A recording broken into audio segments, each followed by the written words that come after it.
Good morning. Um, Napakaganda ng panahon ngayon. Alam mo ang kagandahan dito sa Canada?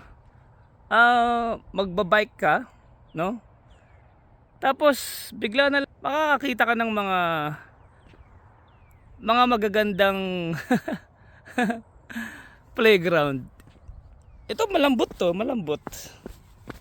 Malambot siya. So safe talaga sa mga bata. Tapos tignan mo yung slide, ang ganda oh. Ang luwang, di ba? Yan oh. So pwedeng maglaro yung mga bata dito ng libre. No, sa atin diyan magbabayad pa tayo sa mga indoor park no. Meron ding mga indoor park dito. Pero imagine kung gaano kaganda at magi-enjoy ang mga bata dito, di ba? Katulad niyan no.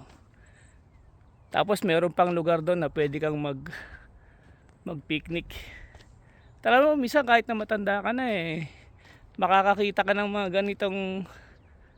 ganitong area, mapapaano ka mapapawaw ka doon, no? Pwedeng mag-picnic doon. Pang naglalaro yung mga bata. Tapos tignan mo yung surroundings, no? Kung ayaw mo doon, pwede sa ilalim ng mga puno. Hindi ka ring mag-picnic, no?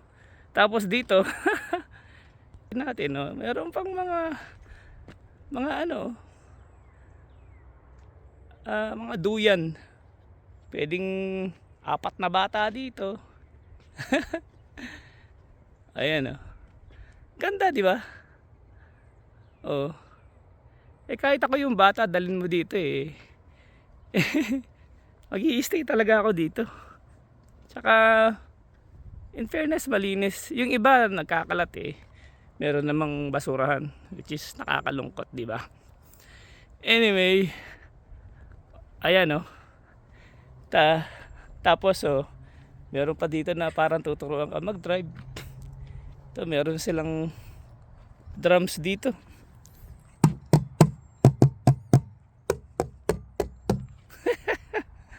Tapos meron pa silang xylophone.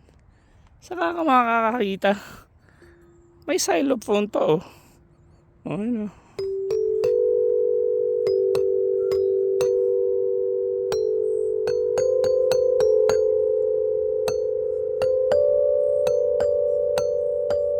Di ba?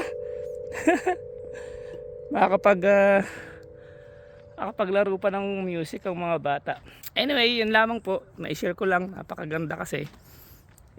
Pagkatapos ko kasi sa work, dumiretso ako nagbisikleta para makapag-exercise. Sarap ng pakiramdam pag ganito. Yan. Sige. Ito po yung park na bigla ko na lang nadaanan. God bless po sa lahat. No? Kapatid, mahal ka ng Panginoon. Tawag ka susuko sa iyong mga pangarap, no?